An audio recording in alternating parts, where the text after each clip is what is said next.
ಓಂ ಶಾಂತಿ. ಓಂ ಶಾಂತಿ. ಇವತ್ತಿನ ವಿಷಯ ಶಾಂತಿ. ಚೈತನ್ಯ ಠಾಕೂರ್ ಅಂತ. ಸರಿ, ಚೈತನ್ಯ ಇದ್ರ ವಿರುದ್ಧ ಶಬ್ದ ಯಾವುದು? ಜಡ. ಆ? ಜಡ. ಜಡ ಅಂತ ಅಲ್ವಾ? ಚೈತನ್ಯ ಇದೆ ಅಂದ್ಮೇಲೆ ಜಡನೂ ಇದೆ ಅಂತ ಅರ್ಥ. ಓಕೆ, ಸರಿ. ಠಾಕೂರ್ ಅಂತಂದ್ರೆ ಏನು? ಜಮೀನ್ದಾರು ಅಂತ ಹೆಸರು ಕೇಳಿದ್ದೀರಾ? ಏನು ಜಮೀನ್ದಾರು ಅಂದ್ರೆ? ಸಾಹುಕಾರರು. ಹೆಚ್ಚು ತುಂಬಾ ಜಮೀನಿದರು. ಆಸ್ತಿಯನ್ನ ಹೊಂದಿರುವಂತ. ಆ ಜಮೀನಲ್ಲಿ ತುಂಬಾ ಜನ ಕೆಲಸಗಾರರು ಇರ್ತಾರೆ ಅಲ್ವಾ, ಸೇವಕರು ಇರ್ತಾರೆ. ಆ ವ್ಯಕ್ತಿ ಅವನಲ್ಲಿ ತುಂಬಾ ಶ್ರೀಮಂತನಾಗಿರ್ತಾನೆ, ಹಣವಂತನಾಗಿರ್ತಾನೆ ಅಲ್ವಾ. ಅಲ್ಲಿ ಕೆಲಸಗಾರರಿಗೆ ಅವ್ರೇನ್ ಮಾಡ್ತಾನೆ, ಕೆಲವೊಬ್ಬರಿಗೆ ಎಮರ್ಜೆನ್ಸಿ ಇದ್ದಾಗ ಶಿಕ್ಷಣಕ್ಕೆ, ಆರೋಗ್ಯಕ್ಕೆ, ಮದುವೆಗೆ ದಾನವನ್ನು ಕೊಡ್ತಾನೆ, ಸಾಲವನ್ನು ಕೊಡ್ತಾನೆ. ಅವರ ಮನೇಲಿ ಬೇಕಾದಷ್ಟು ಸೇವಕರಿರ್ತಾರೆ. ಊರಿಗೆ ಶ್ರೀಮಂತನಾಗಿರ್ತಾನೆ. ಎಷ್ಟೋ ಸಮಸ್ಯೆಗಳನ್ನ ತೆಗೆದುಕೊಂಡು ಬಂದಾಗ ಅವರು ನ್ಯಾಯವನ್ನು ಕೂಡ ಕೊಡ್ತಾರೆ. ಊರಿಗೆ ಒಂದು ಪ್ರಮುಖ ವ್ಯಕ್ತಿ ಇರ್ತಾನೆ. ಕೆಲವೊಂದ್ಸಲ ಒಂದು ಊರಿಗೆ ಇರ್ಬೋದು, ಕೆಲವೊಂದ್ಸಲ ತುಂಬಾ ಊರಿಗೂ ಸೇರಿಬಿಟ್ಟು ಕೂಡ ಇರ್ಬೋದು. ಓಕೆ, ಇಲ್ಲಿ ನಾವು ದಕ್ಷಿಣ ಭಾರತದಲ್ಲಿ ಅವರನ್ನ ಜಮೀನುದಾರರು ಅಂತ ಹೇಳ್ತೇವೆ, ಅಂದ್ರೆ ಜಮೀನು ಹೊಂದದವರು ಅಂತ.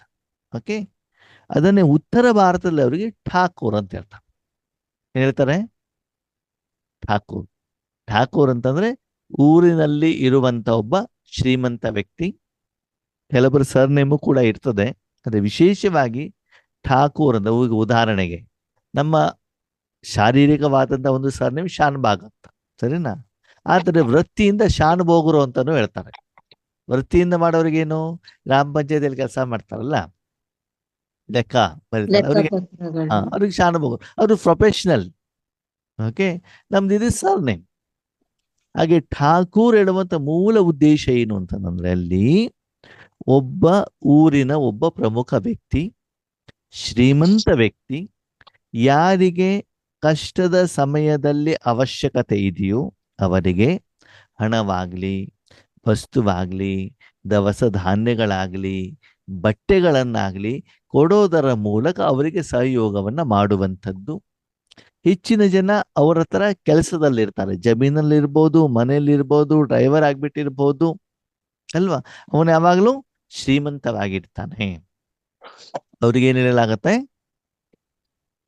ಠಾಕೂರ್ ಅಂತ ಹೇಳಲಾಗತ್ತೆ.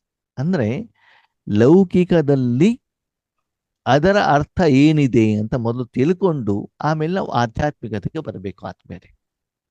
ಇಲ್ಲಿ ಬಾಬಾ ಚೈತನ್ಯ ಠಾಕೂರ್ ಅಂತ ಯಾಕೆ ಹೇಳ್ತಾರೆ ಅಂತಂದ್ರೆ, ಅಲ್ಲಿ ಬರುವಂತ ಮನುಷ್ಯಾತ್ಮರಿಗೆ ಆ ಠಾಕೂರ್ ಏನ್ ಮಾಡ್ತಾರೆ, ಧನವನ್ನು ಕೊಡ್ತಾರೆ. ಧನ ಜಡನೋ ಚೈತನ್ಯನೋ?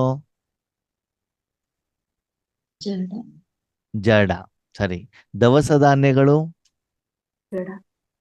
ಬಟ್ಟೆ, ಜಡ, ಮೆಡಿಸಿನ್ಸ್, ಜಡ. ಅವರು ಜಡವಾಗಿರುವಂತ ಸಾಧನವನ್ನ ಸ್ಟಾಕ್ ಆಗಿಟ್ಕೊಂಡು ತಮ್ಮ ಖಜಾನೆಯಿಂದ ಏನ್ ಮಾಡ್ತಾರೆ, ಅದನ್ನ ಯಾರಿಗೆ ಅವಶ್ಯಕತೆ ಇದೆಯೋ ಕೇಳ್ಕೊಂಡು ಬರ್ತಾರೋ ಅವರಿಗೆ ದಾನದ ರೂಪದಲ್ಲಿ, ಉಡುಗೊರೆಯ ರೂಪದಲ್ಲಿ ಏನ್ ಮಾಡ್ತಾರೆ, ಕೊಡ್ತಾರೆ. ಓಕೆ, ಇಲ್ಲಿ ನೀವೇನ್ ಮಾಡಬೇಕು? ಚೈತನ್ಯ. ಚೈತನ್ಯ ಯಾವುದು? ಆತ್ಮ. ಜಡ ಯಾವುದು? ಶರೀರ. ಅಲ್ಲವರೇನು ಮಾಡ್ತಿದ್ರು, ಶರೀರಕ್ಕೆ ಬೇಕಾಗಿರೋದನ್ನ ಕೊಡ್ತಾ ಇದ್ರು. ಹಣ ಬೇಕಾಗಿರೋದು ಯಾವುದಕ್ಕೆ? ಶರೀರಕ್ಕೆ. ಆಹಾರ ಬೇಕಾಗಿರೋದು ಯಾವುದಕ್ಕೆ? ಶರೀರಕ್ಕೆ. ಬಟ್ಟೆ ಬೇಕಾಗಿರೋದು ಯಾವುದಕ್ಕೆ? ಶರೀರಕ್ಕೆ. ಮೆಡಿಸಿನ್ ಬೇಕಾಗಿರೋದು ಯಾವುದಕ್ಕೆ? ಶರೀರಕ್ಕೆ. ಅವ್ರು ಜಡ ಸಾಧನಕ್ಕೆ ಏನು ಬೇಕು ಅದನ್ನು ಕೊಡ್ತಾ ಇದ್ರು. ನೀವ್ಯಾರು? ಆತ್ಮ, ಚೈತನ್ಯ. ನೀವು ಆತ್ಮಿಕ ಸಂಪಾದನೆಯನ್ನ ಮಾಡಿ, ಪರಮಾತ್ಮನಿಂದ ಸಂಪಾದನೆಯನ್ನ ಮಾಡಿ, ಪ್ರತಿದಿನ ನಿಮ್ಮ ಕಣ್ಣೆದುರುಗಡೆಗೆ ಬರುವಂತಹ ಆತ್ಮಗಳಿಗೆ, ಸಂಬಂಧ ಸಂಪರ್ಕದಲ್ಲಿ ಬರುವಂತ ಆತ್ಮಗಳಿಗೆ, ಸ್ಥೂಲವಾಗಿ ಸೂಕ್ಷ್ಮ ರೂಪದಲ್ಲಿ ಬರುವಂತ ಆತ್ಮಗಳಿಗೆ ಆ ಸಪ್ತ ಗುಣಗಳನ್ನ, ಚೈತನ್ಯ ಶಕ್ತಿಯನ್ನ ಕೊಡೋದರ ಮೂಲಕ ಆತ್ಮದ ಸಂಕಷ್ಟವನ್ನ ಏನ್ ಮಾಡಬೇಕು? ದೂರ ಮಾಡುವಂಥವರೇ ಯಾರು? ಚೈತನ್ಯ ಠಾಕೂರ್. ಕೆಲವೊಂದ್ಸಲ ಏನಾಗ್ತದೆ, ಮನೆಯಲ್ಲಿ ತಂದೆ ಒಬ್ರು ಇರ್ತಾರೆ, ಮಗನೂ ಕೂಡ ಇರ್ತಾನೆ. ಆ ಮಗನಿಗೂ ಕೂಡ ತಂದೆ ಜೊತೆಲಿ ಇದ್ದು ಕೂಡ ಏನಾಗತ್ತೆ, ಆ ಒಂದು ಸಂಸ್ಕಾರ ಬಂದ್ಬಿಡ್ತದೆ. ಯಾರಾದ್ರೂ ಬೇಡಲಿಕ್ಕೆ ಬಂದ್ರೆ, ಯಾರಾದ್ರೂ ಏನಾದ್ರು ಕೇಳಲಿಕ್ಕೆ ಬಂದ್ರೆ ಅವ್ರೇನ್ ಮಾಡ್ತಾರೆ, ಅವರಿಗೆ ಎತ್ತು ಬಿಟ್ಟು ಕೊಡ್ತಾರೆ. ಹಳೆ ಕಾಲದಲ್ಲಿ ಹಣಕ್ಕಿಂತ ಹೆಚ್ಚಿಗೆ ಕೆಲವೊಂದ್ಸಲ ಏನ್ ಮಾಡ್ತಿದ್ರು, ಅವರಲ್ಲಿ ಒಂದು ಈ ಮಾಪು ಮಾಡುವಂಥದ್ದು ಇರ್ತಾ ಇತ್ತು ಅಲ್ವಾ. ಹಳೆ ಕಾಲದಲ್ಲಿ ನಮ್ಮ ಕಡೆಗೆಲ್ಲ ಈ ಕಳ್ಳೆಪುರಿ ಮಂಡಕ್ಕಿ ಎಲ್ಲ ಹೇಳ್ತಾರಲ್ಲ, ಅದನ್ನ ತೂಕದಲ್ಲಿ ಕೊಡ್ತಿರ್ಲಿಲ್ಲ. ಅದನ್ನ ಸಿದ್ಧಿ ಅಂತ ಹೇಳ್ತಾರೆ. ಆ ಒಂದು ಏನಿರ್ತಿತ್ತು ಅದಕ್ಕೆ ಒಂದು ಸಾಧನ, ಓಕೆನಾ, ಅದನ್ನ ತುಂಬಿ ಕೊಡ್ತಾ ಇತ್ತು. ಅದಕ್ಕೆ ಯಾರಾದ್ರೂ ಬಂದ್ರೆ ಅಕ್ಕಿ, ಬೇಳೆ, ರಾಗಿ ಏನ್ ಮಾಡ್ತಿದ್ರು, ಕೆಜಿ ಲೆಕ್ಕದಲ್ಲ, ಅದನ್ನ ತುಂಬಿ ಕೊಡ್ತಾ ಇದ್ರು ದಾನದ ರೂಪದಲ್ಲಿ ಅಲ್ವಾ. ಹಾಗೆ ಇಲ್ಲಿ ಹೇಳ್ತಾರೆ, ನಿಮ್ಮ ಸಂಬಂಧ ಸಂಪರ್ಕದಲ್ಲಿ ಬರುವಂತ ಆತ್ಮಗಳಿಗೆ ನೀವೇನ್ ಮಾಡ್ಬೇಕು, ಆಧ್ಯಾತ್ಮಿಕತೆಯ ನಿರಾಕಾರದ ಆತ್ಮಕ್ಕೆ ಸಂಬಂಧಪಟ್ಟಂತ ಶಾಂತಿ, ಸುಖ, ಸಂತೋಷ, ಆನಂದ, ನೆಮ್ಮದಿಯನ್ನ ಯಾರು ಕೊಡಲಿಕ್ಕೆ ನಿಮಿತ್ತರಾಗ್ತಾರೋ ಅವ್ರು ಯಾರು, ಚೈತನ್ಯ ಠಾಕೂರ್. ಆದರೆ ಅದು ಆಗಬೇಕು ಅಂತಂದ್ರೆ ಆತ್ಮೀಯರೇ, ವಾಸ್ತವಿಕತೆ ಹೇಗಿದೆ? ಇವತ್ತು ನಾವು ಠಾಕೂರ್ ಆಗಿದ್ದೀವಾ? ಇವತ್ತು ನಮ್ಮಲ್ಲಿ 63 ಜನ್ಮದ ಸಾಲ ಇದೆ, ಇದೆಯೋ ಇಲ್ವೋ? ಇದೆ. ಮುಂದೆ 21 ಜನ್ಮಕ್ಕೆ ಎಷ್ಟು ಬೇಕೋ ಅಷ್ಟು ಸ್ಟಾಕ್ ಇಟ್ಕೊಳ್ಬೇಕು. ಇಷ್ಟ ಆದ್ಮೇಲೆ ಬೇರೆಯವ್ರಿಗೆ ಏನು ಕೊಡ್ಬೋದು, ನಾವು ದಾನ ಕೊಡ್ಬೋದು. ಹಾಗಿದ್ರೆ ಅಷ್ಟು ನಿಮ್ಮಲ್ಲಿ ಪ್ರತಿದಿನ ಸಂಪಾದನೆ ಇದೆಯಾ? ಅಷ್ಟು ಜಮಾ ಇದೆಯಾ? ಸ್ಟಾಕ್ ಇದೆಯಾ? ಅಷ್ಟು ಪ್ರತಿದಿನ ದಾನವನ್ನು ಮಾಡ್ತಾ ಇದ್ದೀರಾ? ಅದಕ್ಕಾಗಿ ಬಾಬಾ ಏನ್ ಮಾಡ್ತಿದ್ರು, ಆತ್ಮವನ್ನ ನೋಡ್ತಿದ್ರು. ಇವರೆಲ್ಲ ಯಾರು? ನನ್ನ ಚೈತನ್ಯ ಠಾಕೂರ್. ಗುಲ್ಜಾರ್ ದಾದಿಯವರು ಹೇಳ್ತಾರೆ, ಬಾಬಾ ಪದೇ ಪದೇ ಹೇಳ್ತಿದ್ರಂತೆ, ನಶೆಯಂತೆ, ಈ ಸವಿ ಮೇರೆ ಬಚ್ಚೆ ಚೈತನ್ಯ ಠಾಕೂರ್ ಹೇ. ಅವ್ರು ತುಪ್ಪದಿಂದನೇ ರೊಟ್ಟಿ ಮಾಡ್ಬಿಟ್ಟು ಏನ್ ಮಾಡ್ತಿದ್ರಂತೆ, ತಿನ್ನಿಸ್ತಾ ಇದ್ರಂತೆ. ಅಂದ್ರೆ ನೋಡಲಿಕ್ಕೆ ಸಿಂಪಲ್ ಬಟ್ಟೆ, ಸಾಧಾರಣವಾಗಿರುವಂಥದ್ದು, ಆದ್ರೆ ಆತ್ಮಿಕವಾಗಿ ಏನಾಗಿರ್ತಿದ್ರು, ಸ್ಟಾಕ್ ಮಾಡಿ ಇಟ್ಕೊಳ್ತಾ ಇದ್ರು. ಅದಕ್ಕಾಗಿ ಆತ್ಮೀಯರೇ, ನಿಮ್ಮ ಜೀವನದಲ್ಲೂ ಕೂಡ ಎಷ್ಟೋ ಸಲ ನಾವು ಬೇರೆಯವರಿಗೆ ಲೌಕಿಕ ರೂಪದಲ್ಲಿ, ಅಲೌಕಿಕ ರೂಪದಲ್ಲಿ ಸಹಾಯವನ್ನ ಮಾಡ್ತೀವಿ ಅಲ್ವಾ. ನಮ್ಮ ರಕ್ತ ಸಂಬಂಧಿಗಳಿಗಿರಬಹುದು, ಸ್ನೇಹಿತರಿಗಿರಬಹುದು, ನಾವೇನ್ ಮಾಡ್ತೀವಿ, ಹಣದ ರೂಪದಲ್ಲೋ, ವಸ್ತುವಿನ ರೂಪದಲ್ಲೋ, ತನುವಿನ ರೂಪದಲ್ಲೋ ಅವರಿಗೆ ಸಹಾಯವನ್ನ ಮಾಡ್ತೀವಿ. ತನುವಿನ ರೂಪದಲ್ಲಿ ಯಾರ್ದೋ ಮನೇಲಿ ಆರೋಗ್ಯ ಸರಿ ಇಲ್ಲ, ಹೋಗ್ಬಿಟ್ಟು ಅವರಿಗೆ ಹಾಸ್ಪಿಟಲ್ ಅವ್ರ ಜೊತೆ ಇರುವಂಥದ್ದು. ಯಾರ್ದೋ ಮನೇಲಿ ಮದುವೆ ಇದೆ, ಅವ್ರ ಮನೆಗೆ ಹೋಗ್ಬಿಟ್ಟು ಸಹಾಯ ಮಾಡುವಂಥದ್ದು. ಹೀಗೆ ಅದರ ಮುಖ್ಯವಾಗಿ ಬಾಬಾ ಹೇಳುವಂಥದ್ದು, ಯಾವ ಮಗು ಆಧ್ಯಾತ್ಮಿಕ ಸಂಪಾದನೆಯನ್ನ ಮಾಡಿ ಪರಮಾತ್ಮನ ಸಪ್ತ ಗುಣಗಳನ್ನ ಬೇರೆಯವರಿಗೆ ಕೊಡುವುದರ ಮೂಲಕ ಅವರ ಸಮಸ್ಯೆಗೆ ಪರಿಹಾರ ಆಗ್ಲಿಕ್ಕೆ ನಿಮಿತ್ತರಾಗ್ತಾರೋ ಅವ್ರ್ಯಾರು? ಅವ್ರ್ಯಾರು? ಚೈತನ್ಯ ಠಾಕೂರ್. ಈಗ ನೀವು ಜನ ಠಾಕೂರ್ ಆಗ್ಬೇಕು, ಚೈತನ್ಯ ಠಾಕೂರ್ ಆಗ್ಬೇಕು? ಚೈತನ್ಯ ಠಾಕೂರ್. ಸ್ಥೂಲವಾದಂತ ಹಣ ಸಂಪಾದನೆ ಮಾಡಿ ಮಾಡಿ ಮಾಡಿ ಬಿಲ್ಡಿಂಗ್ ಮೇಲೆ ಬಿಲ್ಡಿಂಗು, ಅಪಾರ್ಟ್ಮೆಂಟು, ಕಾರು, ಜಮೀನು ಇದನ್ನು ತಗೊಳ್ಬೇಕು. ನಿರಾಕಾರವಾಗಿರುವಂತ ಶಕ್ತಿಯನ್ನು ಸ್ಟಾಕ್ ಮಾಡಿ ಅದನ್ನು ತುಂಬಾ ಜಮಾ ಮಾಡಿಕೊಂಡು ಅವಶ್ಯಕತೆ ಇದ್ದವರಿಗೆ ಕೊಡ್ತಾ ಹೋಗ್ಬೇಕು ಅಲ್ವಾ. ಅದನ್ನ ಸಂಪಾದನೆ ಎಲ್ಲಿ ಮಾಡ್ಬೇಕು? ಹೇಗೆ ಮಾಡ್ಬೇಕು? ಶ್ರೀಮತದಂತೆ ನಡಿಬೇಕು. ಹೇಗೆ ಅಂತಂದ್ರೆ ಬಾಬಾ ಹೇಳ್ತಾರೆ, ಬಾಬನಲ್ಲಿರುವಂತ ಸಪ್ತ ಗುಣಗಳನ್ನು ವಿಶ್ವಕ್ಕೆಲ್ಲ ಏನ್ ಮಾಡ್ಬೇಕು? ಕೊಡಲಿಕ್ಕೆ ನಿಮಿತ್ತರಾಗ್ಬೇಕು. ವಿಶ್ವಕ್ಕೆಲ್ಲ ಡಿಮಾಂಡ್ ಇದೆ ತಾನೆ, ಸಪ್ತ ಗುಣಗಳು ಕೇಳ್ತಾ ಇದ್ದಾರೆ ತಾನೆ. ಅದು ಇರೋದೆಲ್ಲಿ? ಪರಮಾತ್ಮ ಎಲ್ಲಿದ್ದಾರೆ? ಅಲ್ಲ. ಅವಾಗ ಅಲ್ಲಿರೋದನ್ನ ಇಲ್ಲಿ ತರಬೇಕಲ್ಲ, ತರ್ಲಿಕ್ಕೆ ಒಂದು ಸಾಧನ ಬೇಕಲ್ಲ.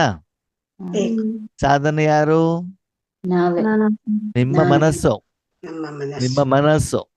ಓಕೆ, ನೀವೇನು ಎಲ್ಲಿಂದಾನು ಐಟಮ್ ತಗೊಂಡು ಬರಲ್ಲ. ನಿಮ್ಮ ಹತ್ರ ಇರುವಂತ ಕಾರ್ ತಗೊಂಡು ಬರತ್ತ, ನಿಮ್ಮಲ್ಲಿರೋ ಲಾರಿ ತಗೊಂಡು ಬರ್ತದೆ ಅಲ್ವಾ. ಹಾಗೆ ನಿಮ್ಮ ಮನಸ್ಸಿನ ಮೂಲಕ ಏನಾಗ್ಬೇಕು, ಆ ಸಪ್ತ ಗುಣಗಳು ವಿಶ್ವಕ್ಕೆಲ್ಲ ತಲುಪಿದಾಗ ಅದಕ್ಕೆ ನಿಮ್ಗೆ ಏನ್ ಸಿಗ್ತದೆ? ಬಾಡಿಗೆ ಸಿಗ್ತದೆ, ಲಾಭ ಸಿಗ್ತದೆ ಅಲ್ವಾ, ಸಂಬಳ ಸಿಗ್ತದೆ. ಆ ಹಣದಿಂದ ಅದನ್ನು ಸ್ಟಾಕ್ ಮಾಡ್ಬಿಟ್ಟು ಯಾರಿಗೆ ಅವಶ್ಯಕತೆ ಇದೆ ಅವರಿಗೆ ಏನ್ ಮಾಡ್ತಾ ಹೋಗ್ಬೇಕು? ಕೊಡ್ತಾ ಹೋಗ್ಬೇಕು. ಹೇಗೆ? ಸಂಕಲ್ಪದ ಮೂಲಕ, ದೃಷ್ಟಿಯ ಮೂಲಕ, ಮಾತಿನ ಮೂಲಕ, ಕರ್ಮದ ಮೂಲಕ ಏನ್ ಮಾಡ್ತಾ ಹೋಗ್ಬೇಕು? ಅವರಿಗೆ ಕೊಡ್ತಾ ಹೋದಾಗ ಅವರ ಸಮಸ್ಯೆಗಳಿಗೆ ಏನಾಗ್ತಾ ಹೋಗ್ತವೆ? ಪರಿಹಾರ ಆಗ್ತಾ ಹೋದಾಗ ಜನ ನಿಮ್ಗೆ ಏನ್ ಮಾಡ್ತಾರೆ? ಗೌರವ ಕೊಡ್ತಾರೆ, ಪ್ರೀತಿ ಕೊಡ್ತಾರೆ, ಸ್ನೇಹವನ್ನ ಕೊಡ್ತಾರೆ. ಅದಕ್ಕಾಗಿ ಯಾವ ಮಕ್ಕಳು ಈ ಕಾರ್ಯವನ್ನು ಮಾಡ್ತಾರೋ ಅವ್ರ್ಯಾರು ಬಾಬಾ ನಶೆಯಿಂದ ಹೇಳ್ತಾರಂತೆ. ನನ್ನ ಮಕ್ಕಳು ಯಾರು? ಚೈತನ್ಯ ಠಾಕೂರ್. ಸರಿ, ಭಗವಂತನ ಶಕ್ತಿಯನ್ನ ಸಂಪಾದನೆಯನ್ನ ನೀವು ಸಂಪಾದನೆ ಮಾಡ್ಬಿಟ್ಟು ನೀವು ಮಾತ್ರ ತಿನ್ಕೊಂತ ಕೂತ್ಕೊಂಡ್ರೆ ಅವಾಗ ನೀವು ಚೈತನ್ಯ ಠಾಕೂರ್ ಹೌದೋ ಅಲ್ವೋ? ಅಲ್ಲ. ಅಲ್ಲ. ಸರಿ, ನೀವು ಅದನ್ನ ಸಂಪಾದನೆ ಮಾಡ್ಬಿಟ್ಟು ನಿಮ್ಮ ಪರಿವಾರದವರಿಗೆ ಮಾತ್ರ ಕೊಟ್ಟಿದ್ದೀರಾ, ಅವಾಗ ನೀವು ಚೈತನ್ಯ ಠಾಕೂರ್ ಹೌದೋ ಅಲ್ವೋ? ಅಲ್ಲ. ಅಲ್ಲ. ಚೈತನ್ಯ ಠಾಕೂರ್ ಯಾರು? ವಿಶ್ವಕ್ಕೆ ಕೊಡ. ಎಲ್ಲರಿಗೂ ಕೂಡ ಕೊಡಬೇಕು. ಆವಾಗ ಪ್ರತಿದಿನ ಆ ರೀತಿ ಚೈತನ್ಯವಾಗಿರುವಂತ ಸಪ್ತ ಗುಣಗಳನ್ನ ನೀವು ಕೊಡ್ತಾ ಇದ್ದೀರಾ. ರಾಜರ ಜೀವನವನ್ನ ನಾವು ಕೆಲವೊಂದ್ಸಲ ನೋಡಿದೀವಿ. ಅವ್ರ ಬರ್ತ್ಡೇ ಆದಾಗ ಅಥವಾ ವಾರಕ್ಕೊಂದ್ಸಲ ಯಾವಾಗ್ಲಾದ್ರು ಕೂಡ ಏನ್ ಮಾಡ್ತಿದ್ರಂತೆ, ಒಂದು ದರ್ಬಾರ್ ಮಾಡ್ತಿದ್ರಂತೆ. ಅಲ್ಲಿ ಬಡ ಬಗರು ಬರ್ತಿದ್ರಂತೆ. ಬಂದಾಗ ಯಾರಿಗೆ ಹಣ ಬೇಕು, ಯಾರಿಗೆ ಔಷಧಿ ಬೇಕು, ಯಾರಿಗೆ ಬಟ್ಟೆ ಬೇಕು, ತೆಗೆದು ಏನ್ ಮಾಡ್ತಿದ್ರಂತೆ, ಅವರು ಕೊಡ್ತಾ ಇದ್ರು. ಹಾಗೆ ದಿನದಲ್ಲಿ ಸ್ವಲ್ಪ ಸಮಯ ನಾವು ನಮ್ಮ ಮನಸ್ಸನ್ನ ಪರಮಾತ್ಮನ ಕೈಲಿಟ್ಟು ನಮ್ಮ ಮೂಲಕ ವಿಶ್ವದಲ್ಲಿ ಸಮಸ್ಯೆಯಲ್ಲಿರುವಂತ ನಮ್ಮ ಸಹೋದರ ಆತ್ಮಗಳಿಗೆ, ಪಂಚತತ್ವಗಳಿಗೆ, ಜಡ ವಸ್ತುಗಳಿಗೆ, ಚೈತನ್ಯ ಶಕ್ತಿಗಳಿಗೆ ಏನ್ ಮಾಡ್ತಿದೀವಿ, ಭಗವಂತನ ಶಕ್ತಿಯನ್ನ ಕೊಡ್ತಾ ಇದ್ದೇವಾ? ಕೊಡೋದ್ರ ಜೊತೆಗೆ ಅದರಿಂದ ಏನು ನಿರೀಕ್ಷೆಯನ್ನು ನೀವೇನ್ ಮಾಡಬಾರ್ದು. ನಾನು ಅವ್ರಿಗೆ ಇದನ್ನು ಕೊಟ್ಟಿದ್ದೇನಪ್ಪ, ಅವ್ರು ನನ್ಗೆ ಗೌರವ ಕೊಡ್ಲಿಲ್ಲ, ಓಂ ಶಾಂತಿ ಅಂತ ಹೇಳಲಿಲ್ಲ ಅಂತ ನಿರೀಕ್ಷೆಯನ್ನ ನೀವೇನ್ ಮಾಡಬಾರ್ದು, ಇಟ್ಕೊಳ್ಬಾರ್ದು. ಅದಕ್ಕೆ ಬಾಬಾ ಹೇಳ್ತಾರೆ ಠಾಕೂರ್ ಅಂತಂದ್ರೆ ಆ ಒಂದು ನಶೆ. ಈ ಠಾಕೂರ್ ಎಲ್ಲ ಎಲ್ಲಿ ನೋಡಿದೀವಿ ಅಂತಂದ್ರೆ, ನಾವು ಸಣ್ಣವರಿದ್ದಾಗ ಹಿಂದಿ ಫಿಲ್ಮ್ ನೋಡ್ತಾ ಇದ್ವಿ, ಸರಿನಾ? ಆ ಹಿಂದಿ ಫಿಲ್ಮ್ ಅಲ್ಲಿ ತೋರಿಸಿದಾರ ಅವರನ್ನ. ಕೆಲವೊಂದ್ಸಲ ಅನ್ಸತ್ತೆ ಫಿಲ್ಮು ಕೂಡ ಇವತ್ತು ಸಮಯದಲ್ಲಿ ಎಷ್ಟು ಹೆಲ್ಪ್ ಆಗತ್ತೆ ಅಂತ, ಸರಿನಾ? ಆ ಠಾಕೂರ್ ಆದವರು ಕೆಲವೊಂದ್ಸಲ ಏನ್ ಮಾಡ್ತಿದ್ರು, ಕಲಿಯುಗದಲ್ಲಿ ಕೆಟ್ಟ ಕೆಲಸವನ್ನು ಕೂಡ ಮಾಡ್ತಿದ್ರು ಬಿಡಿ. ಓಕೆ, ಅದನ್ನು ಕೂಡ ಏನ್ ಮಾಡಿದಾರೆ, ಫಿಲ್ಮ್ ಅಲ್ಲಿ ತೋರಿಸಿದ. ಅವ್ರ ಹತ್ರ ಬಂದೂಕ್ ಇರ್ತಾ ಇತ್ತು, ಮಹಿಳೆಯರನ್ನ ಕರ್ಕೊಂಡ್ ಬರ್ತಾ ಇದ್ರು, ಅತ್ಯಾಚಾರ ಮಾಡ್ತಾ ಇದ್ರು. ಯಾಕಂತಂದ್ರೆ ಅವರು ಊರಿನ ಪ್ರಮುಖರಿರೋದಕ್ಕೆ ಅವರಿಗೆ ಮಾತಾಡ್ಲಿಕ್ಕೆ ಯಾರಿಗೂ ಕೂಡ ಏನಿರ್ಲಿಲ್ಲ, ಧೈರ್ಯ ಇರ್ಲಿಲ್ಲ. ಮತ್ತ ಅವ್ರು ಹೆಂಗ್ ಸ್ಟ್ರಾಂಗ್ ಇರ್ತಿದ್ರು ಅಂತ ಹೇಳಿದ್ರೆ, ಅವರ ಮನೆ ಹೆಣ್ಣು ಮಕ್ಕಳು ಅವ್ರ ಎದುರುಗಡೆಗೆ ಏನ್ ಮಾಡುವಂಗಿಲ್ಲ, ಬಂದ್ ನಿಂತ್ಕೊಳ್ಳುವಂಗಿಲ್ಲ. ರಾಜ ರಾಣಿಯರು ಇರ್ತಾರಲ್ಲ ಅದೇ ರೀತಿ. ಅಂದ್ರೆ ಆ ರಾಜನ ಆಲ್ಮೋಸ್ಟ್ ಅದೇ ಲೆವೆಲ್. ಆದ್ರೆ ಏನು, ಕಲಿಯುಗದಲ್ಲಿರುವಂತ ರಾಜ ಅಂತ ಹೆಸರಿಲ್ಲ, ಏನಾಗ್ತಾನೆ ಠಾಕೂರ್ ಅಲ್ವಾ? ಇವನ್ ಆ ಠಾಕೂರ್ ಬಂದ್ರೆ ಪೊಲೀಸ್ನವರು ಕೂಡ, ಗೌರ್ಮೆಂಟ್ ಆಫೀಸರು ಕೂಡ ಏನ್ ಮಾಡ್ತಿದ್ರು, ಇದು ಗೌರವವನ್ನ ಕೊಡ್ತಾ ಇದ್ರು. ಇವಾಗ ರವಿಯಣ್ಣ ಹೇಳ್ದಲ್ಲ, ನಮ್ಮ ಬಾಬನಿಗೆ ಹೀಗೆ ಗೌರವವನ್ನ ಕೊಡ್ತಾ ಇದ್ರು ಅಂತ. ಹಾಗೆ ಯಾಕಂತಂದ್ರೆ ಅವರು ದಾನ ಧರ್ಮವನ್ನ ಮಾಡ್ತಿದ್ರು, ಕಾನೂನಾತ್ಮಕವಾಗಿ ಇರ್ತಾ ಇದ್ರು, ನ್ಯಾಯವನ್ನ ಕೊಡ್ತಾ ಇದ್ರು ಅಲ್ವಾ? ಎಷ್ಟೋ ಸಲ ಅವ್ರು ಕೊಟ್ಟಿರುವಂತ ನ್ಯಾಯವನ್ನ ಏನ್ ಮಾಡ್ತಿದ್ರು, ಜನ ಒಪ್ತಾ ಇದ್ರು.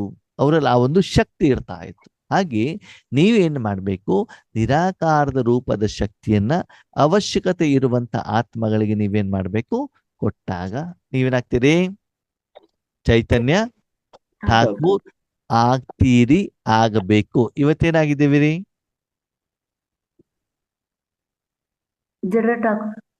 ಬಾಬಾ ಏನ್ ಹೇಳ್ತಾರೆ, ನನ್ನ ಪ್ರತಿಯೊಂದು ಮಗು ರಾಜ ಮಗು ಅಂತ ಹೇಳ್ತಾರಲ್ಲ, ಮೇರಾ ಹರ ಬಚ್ಚ ರಾಜಾ ಬಚ್ಚ ಹೈ, ಮೇರಾ ಹರ ಬಚ್ಚ ಚೈತನ್ಯ ಠಾಕೂರ್ ಹೈ.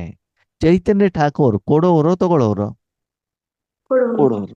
ತಗೊಳ್ಳೋರು ಜಡ. ಜಡ ಅಂತ ಹೇಳಲಿಕ್ಕೆ ಆಗೋದಿಲ್ಲ, ಚೈತನ್ಯ ಪ್ರಜೆ ಅಂತ ಹೇಳ್ಬೋದು. ಏನ್ ಹೇಳ್ಬೋದು ಹೇಳಿ? ಪ್ರಜೆ ಅಲ್ವಾ? ಬಾಬಾ ಶಾಂತಿ ಕೊಡು, ಬಾಬಾ ಸುಖ ಕೊಡು, ಬಾಬಾ ಸಮಸ್ಯೆ ಪರಿಹಾರ ಮಾಡು. ಇವ್ರು ಚೈತನ್ಯ ಠಾಕೂರ್ ಹೌದು ಅಲ್ವೋ? ಅಲ್ಲ. ಅಲ್ಲ. ಯಾಕೆ? ತಗೊಳ್ಳೋರು. ಬೇಡ್ತಾ ಇದಾರಲ್ವಾ ಅಲ್ವಾ? ಆ ನಶೆ ಇರ್ಬೇಕು, ಆ ಗಾಂಭೀರ್ಯ ಇರ್ಬೇಕು, ಆ ಟಿವಿ ಇರಬೇಕು ಅಂತ ಹೇಳ್ತಾರೆ. ಅಷ್ಟು ನಮ್ಮಲ್ಲಿ ಸಂಪಾದನೆ ಇದೆ, ನಾವು ದಾನ ಮಾಡ್ತಿದ್ದೀವಿ ಹೇಳುವಂತ ಆ ನಶೆ ನಿಮ್ಗೆ ಇರಬೇಕಾಗ್ತದೆ. ಅದಿದೆಯಾ? ಪ್ರತಿದಿನ ಅಷ್ಟು ಮಾಡ್ತಾ ಇದ್ದೀರಾ ಅಂತ ನೀವೇನ್ ಮಾಡ್ಕೊಳ್ಳಿ, ಚೆಕ್ ಮಾಡ್ಕೊಳ್ಳಿ ಅಂತ ಬಿಟ್ಟು ಹೇಳ್ತಾರೆ. ಅಂತಂದ್ರೆ ಆತ್ಮೀಯರೇ, ನೀವು ಯಾವುದೇ ಆತ್ಮದ ಪ್ರತಿ ಸಂಕಲ್ಪವನ್ನು ಮಾಡಿದಾಗ ಅವ್ರ ಸಮಸ್ಯೆಗಳೇನಾಗಬೇಕು, ಪರಿಹಾರ ಆಗಬೇಕು. ಆದ್ರೆ ಮಾತ್ರ ನೀವ್ಯಾರು, ಚೈತನ್ಯ ಠಾಕೂರ್. ಸಮಸ್ಯೆ ಪರಿಹಾರ ಆಗಿಲ್ಲ ಅಂತಂದ್ರೆ ನಿಮ್ಮಲ್ಲಿ ಆ ಶಕ್ತಿ ಇಲ್ಲ, ನಿಮ್ಮ ಮಾತನ್ನ ಭಗವಂತ ಕೇಳ್ತಾ ಇಲ್ಲ, ಅಥವಾ ಆ ಕಾರ್ಯಕ್ಕೆ ಭಗವಂತ ನಿಮ್ಮನ್ನು ಉಪಯೋಗ ಮಾಡ್ಕೊಳ್ತಾ ಇಲ್ಲ. ಆದ್ಮೇಲೆ ಆ ಆತ್ಮರ ಸಮಸ್ಯೆ ದೂರ ಆಗ್ತಾ ಇದೆಯೋ ಇಲ್ವೋ, ಅಥವಾ ಯಾರ್ದಾರ ಸಮಸ್ಯೆ ದೂರ ಆಗ್ತಾ ಇದೆಯೋ ಅಂತ ಹೆಂಗ್ ಗೊತ್ತಾಗತ್ತೆ? ಹೆಂಗ್ ಗೊತ್ತಾಗತ್ತೆ? ಅವರ ಆಶೀರ್ವಾದ. ಓಕೆ, ಅವ್ರ ಸಮಸ್ಯೆ ಪರಿಹಾರ ಮಾಡಿ ನಿಮ್ಗೆ ಹೇಳೋದೇ ಇಲ್ಲ, ಥ್ಯಾಂಕ್ ಯು ಅಂತಾನು ಹೇಳೋದಿಲ್ಲ. ಇವತ್ತಿನ ಪ್ರಪಂಚದಲ್ಲಿ ನೋಡಿದೀವಿ, ಕಷ್ಟ ಬಂದಾಗ ಮಾತ್ರ ಇದ ಕಡೆ ಬಂದ್ಬಿಟ್ಟು ಬೊಬ್ಬೆ ಹೊಡಿತಾರೆ. ಸರಿನಾ? ಸಮಸ್ಯೆ ಪರಿಹಾರ ಆದ್ಮೇಲೆ ನಿಮ್ಮ ಹತ್ರ ಮಾತು ಆಡ್ಸೋದಿಲ್ಲ, ಫೋನು ಮಾಡೋದಿಲ್ಲ. ನಮಗೆ ನೆಮ್ಮದಿ, ನಮ್ಗೆ ಅನುಭವ ಆಗುತ್ತಣ್ಣ. ಹೇಗೆ? ಶಾಂತಿ, ನೆಮ್ಮದಿ ತೃಪ್ತಿ ಅನುಭವ. ಇರುತ್ತೆ. ಖುಷಿಯ ಅನುಭವ ಆಗುತ್ತೆ. ಹಾ, ಈಗ ನೋಡಿ, ಕೊಡಬೇಕಾದ್ರೆ ಆ ವಸ್ತು ನಿಮ್ಮಿಂದ ಪಾಸ್ ಆಗಿದ್ದು ಗೊತ್ತಾಗತ್ತೆ ತಾನೆ. ಅಕ್ಕಿ ಇರ್ಬೋದು, ಹಣ ಇರ್ಬೋದು, ಬಟ್ಟೆ ಇರ್ಬೋದು. ಹಾಗೆ ಸಪ್ತ ಗುಣಗಳು ಫ್ಲೋ ಆಗ್ಬೇಕಾ ನಿಮ್ಮ ಹತ್ರ. ಒಳಗಡೆಯಿಂದ ನಮಗೆ ಹೊರಗಡೆಗೆ ಹೋಗ್ಬೇಕು, ಹೊರಗಡೆಯಿಂದ ಒಳಗಡೆಗೆ ಬರೋದಲ್ಲ. ಅಂದ್ರೆ ಯಾರ ಹತ್ರ ನಾವು ದೃಷ್ಟಿ ತಗೊಂಡ್ವಿ, ನನಗೆ ಅನುಭವ ಆಯ್ತು, ಹಾಗಲ್ಲ. ಏನಾಗ್ಬೇಕು? ನನ್ನಿಂದ ಏನಾಗ್ಬೇಕು? ಹೊರಗಡೆಗೆ ಹೋಗ್ಬೇಕು. ಹೋಗ್ಬೇಕಾಗತ್ತೆ. ಅದು ಹೊರಗಡೆ ಹೋಗ್ತಾ ಇದೆ ಅಂತಂದ್ರೆ ಏನರ್ಥ? ನಿಮ್ಮನ್ನ ಆ ಕಾರ್ಯಕ್ಕೆ ಭಗವಂತ ಉಪಯೋಗ ಮಾಡ್ಕೊಳ್ತಾ ಇದ್ದಾರೆ. ಯಾಕಂದ್ರೆ ಕೊಡುವಂತವ್ರ ಕೈ ಯಾವಾಗ್ಲೂ ಕೂಡ ಹೇಗಿರ್ತದೆ? ಹೀಗಿರ್ತದೆ ತಾನೆ. ದೇವತೆಗಳ ಕೈ ಹೆಂಗಿರ್ತದೆ? ಹಿಂಗಿರ್ತದೆ. ಹಾಗೆ ಒಳಗಡೆಯಿಂದ ಶಕ್ತಿ ಹೊರಗಡೆ ಹೋಗ್ಬೇಕು ಅಂತಂದ್ರೆ ಭಗವಂತ ನಿಮ್ಮ ಎದಗಡೆಗೆ ಇರ್ಬೇಕು, ಭಗವಂತ ನಿಮ್ಮ ಹಿಂದೆ ಇರ್ಬೇಕು. ಹಿಂದೆ ಇರ್ಬೇಕು, ಭಗವಂತ ನಿಮ್ಮ ಹಿಂದೆ ಇರ್ಬೇಕು, ನಿಮ್ಮ ಗಮನ ಎಲ್ಲಿರ್ಬೇಕು? ಮುಂದೆ ನೋಡ್ತಿರ್ಬೇಕು. ಹಿಂದೆ ಇರ್ಬೇಕು ಅಟೆನ್ಷನ್. ಹಿಂದಿಂದ ಏನಾಗ್ಬೇಕು? ಶಕ್ತಿ ಫ್ಲೋ ಆಗ್ತದೆ. ಎದುರುಗಡೆ ಯಾರಿಗಾದ್ರೂ ಹೋಗ್ಲಿ, ಅದು ಬೇಡ ನಿಮಗೆ. ಓಕೆ, ಬಲ್ಬ್ ಏನ್ ಮಾಡ್ಬೇಕು? ಹಿಂದಿನ ಕರೆಂಟ್ ಕಡೆ ಕನೆಕ್ಷನ್ ಕೊಡ್ಬೇಕು. ಆ ಪ್ರಕಾಶದಿಂದ ಯಾರು ಏನ್ ಮಾಡ್ತಾರೆ ಅದು ಬೇಕಾಗಿಲ್ಲ ಅದಕ್ಕೆ. ಅಲ್ಲಿ ಡಿಸ್ಕನೆಕ್ಟ್ ಆಗಬಾರದು ಅಷ್ಟೇ. ಯಾವ್ದ್ರ ಜೊತೆಗೆ? ಕರೆಂಟಿನ ಜೊತೆ ಡಿಸ್ಕನೆಕ್ಟ್ ಆಗಬಾರ್ದು. ಹಾಗೆ ನಿಮ್ಮ ಗಮನ ಏನು? ಹಿಂದಿಂದ ಕನೆಕ್ಟ್ ಆಗ್ತಾ ಇದೆಯಾ? ಅದು ನಾವಿಲ್ಲಿರುವಂತ ಆತ್ಮಗಳಿಗಾದ್ರೂ ಹೋಗ್ಲಿ, ಬೇರೆ ಯಾವ ಆತ್ಮಗಳಿಗಾಗ್ಲೂ ಹೋಗ್ಲಿ, ಪಂಚತತ್ವಕ್ಕಾದ್ರೂ ಹೋಗ್ಲಿ, ನಮ್ಗೆ ಸಂಬಂಧ ಇಲ್ಲ. ಆದರೆ ಪ್ರವಾಹ ಆಗ್ತಾ ಇದೆಯಾ ಅಂತ ನೀವ್ಯಾರು? ಚೈತನ್ಯ ಚೈತನ್ಯ.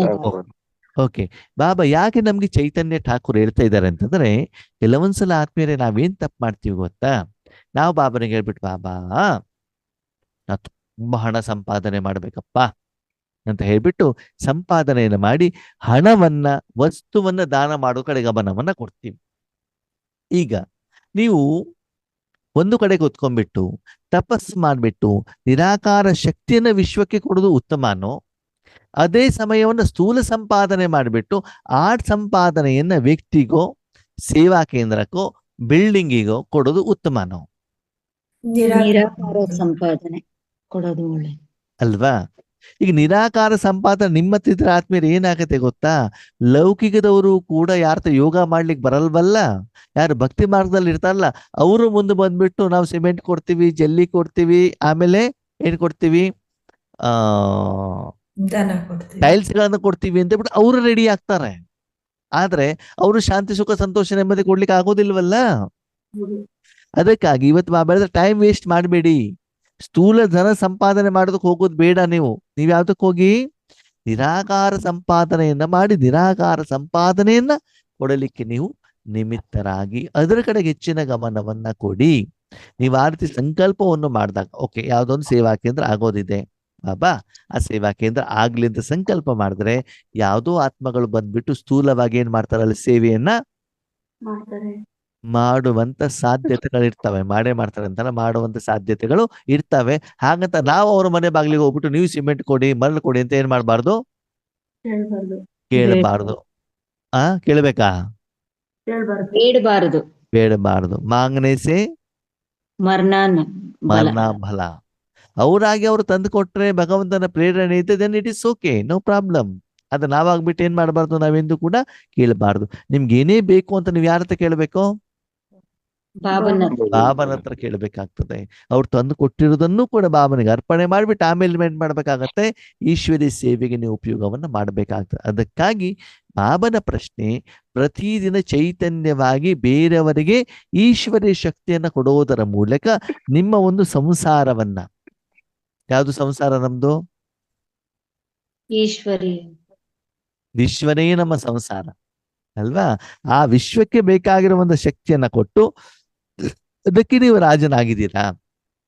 ಅದಕ್ಕೆ ವರ್ತಮಾನ ಸಮಯದ ಒಂದು ಉದಾಹರಣೆಗೆ ತಕ್ಕಾಗಿ ಬಾಬಾ ಏನ್ ಹೇಳಿದ್ದಾರೆ?